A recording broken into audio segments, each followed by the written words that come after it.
Massive DCEU and Snyder Cut news yesterday, as it has been officially announced that Zack Snyder is looking to shoot additional scenes with our superheroes for the Snyder Cut. Let's break it down. What's up, everybody? It's Josh. Welcome back to the channel. Smash that like button. Let's get right into this report. Now, this to me is such a wild story. It's got a lot of different layers. There's a lot of things that I want to talk about and get into with this, but maybe let's just start with the official report, which did come out from the Hollywood Reporter. And let's just take a look at this headline. It says right here, Zack Snyder planning new Justice League shoot amid Ray Fisher claims. Do you see why this is going to be a difficult video to do? Do you see why this is going to be a difficult series of subjects to get into? I mean, they're putting it right there on Front Street, ladies and gentlemen. What do you think that headline means? That headline is a shot across the bow. The article reads, Warner Media's investigations into allegations of misconduct on the 2017 film may impact how the Snyder Cut and spin-off The Flash proceed.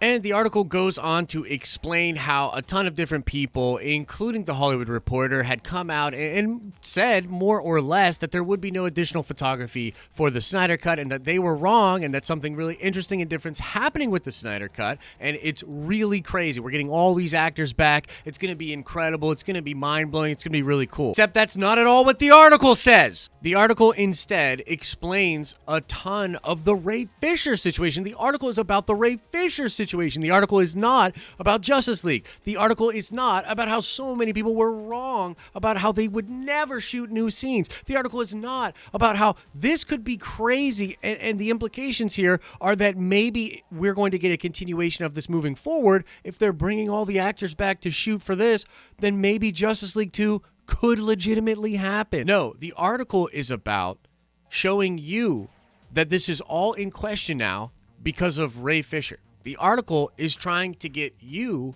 to be anti-Ray Fisher. And here's the thing. I want to talk about the Ray Fisher situation.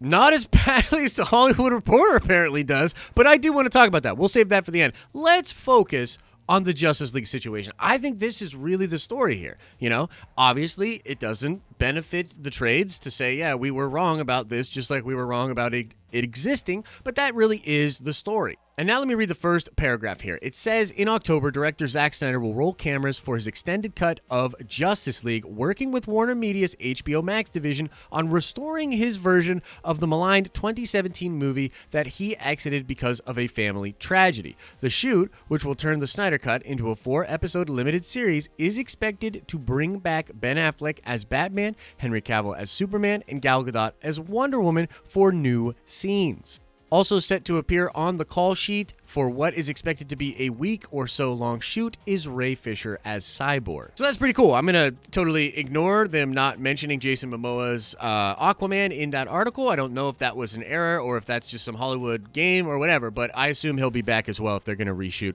Why wouldn't he come back? This is cool, man. We're getting the band back together. You know what I mean? Like, getting the band back together, we're going to see this dude's actual vision take place. And you know what? Honestly, I'm not here to argue this semantic, did it exist, did it not exist, in what form did it exist? I don't care. I don't care about that. What I care about is watching a dope-ass Justice League movie, and if Zack has new ideas, additional ways to make the movie better, if he's perhaps seen some of the flaws in his own storytelling and wants to correct that, I'm not so attached to this argument that I'm going to say, well, this technically means it didn't exist. Again, I don't care. I just want the Justice League or the Snyder Cut Justice League to be amazing. This could also have something to do with the Henry Cavill story that we've reported on recently. There were talks, and again, this came from the Cultured Nerd, that Cavill has signed a new contract. Are these reshoots a part of that new contract? I don't know. It's very possible. But also, and most importantly, it just shows that HBO Max, AT&T, Time Warner, all of these people are committed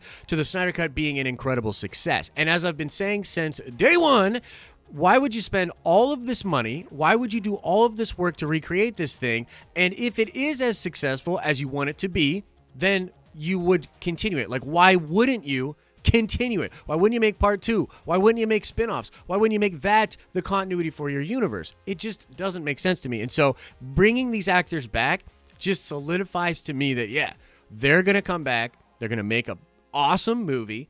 and they would be willing and able to come back again to continue that story. Snyder Cut fans should rejoice. Now, let's talk about Ray. Now, I was actually working on another Ray video, and I'm just going to slip the info from that video into this take here on this video. So there is a new memo going out and a new investigation. Warner Media CEO Jason Kilar says the company has hired a third party to review its production business and may terminate business relationships that do not live up to the company's conduct standard. Now, this is a good move for Warner Media, and it doesn't all have to do with Ray Fisher. I think there's a ton of different things they're investigating because, you know, newsflash, sometimes big business can be corrupt. But it's good on them to try to clean it up in this sort of a way, and I do think that's a good look for Ray. But here's my thing, man. I'm just going to give you my raw and honest take on this situation. I think to think that Zack Snyder is completely going to ride with Ray Fisher, I don't think that's necessarily true. First of all, Zack wasn't there. He doesn't know firsthand of that experience.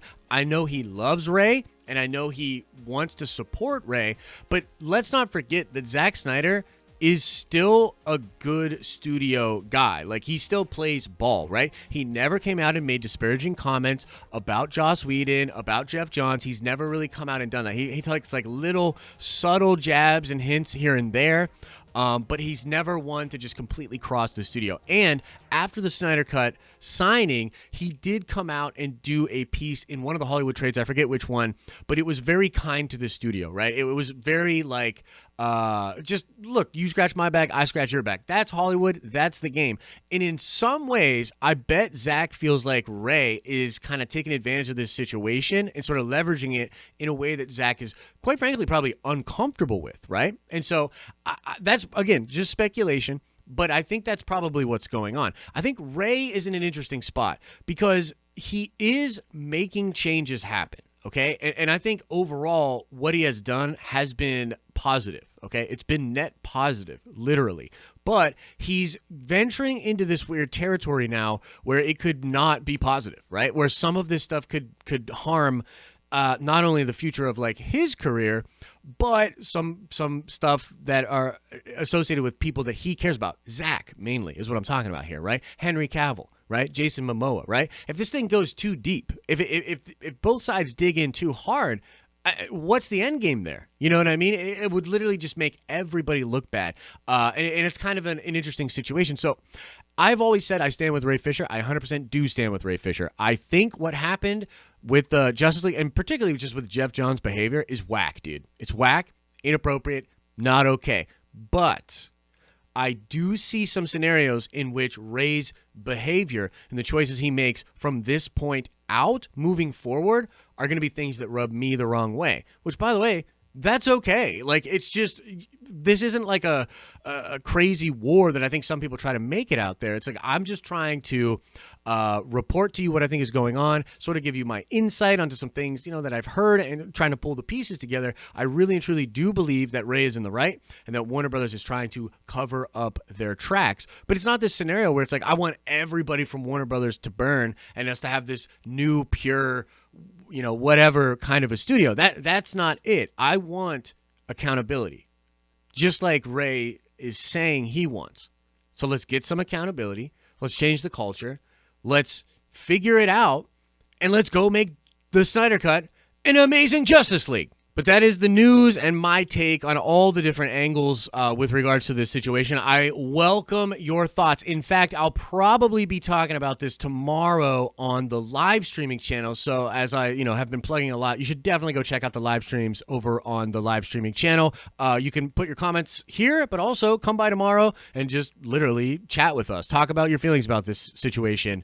I look forward to that. And now let's shout out Jared Batt. Yes, indeed, Idris Elba is playing Bloodsport in James Gunn's Suicide Squad. Now let's ask another nerd card question before we get out of here. I want to know what popular DC character created the Indigo Tribe in DC Comics. If you like this video, make sure you drop a like on it. If you're not subscribed to the channel, you're definitely going to want to change that. If you're enjoying the content over here, then you will absolutely love the live streams we do straight from Nerdvengers Tower, Monday through Friday, starting at 10 a.m. Eastern Standard Time. As I always say, I hope you're having an awesome and a nerdy day, and I'll see you in the next video.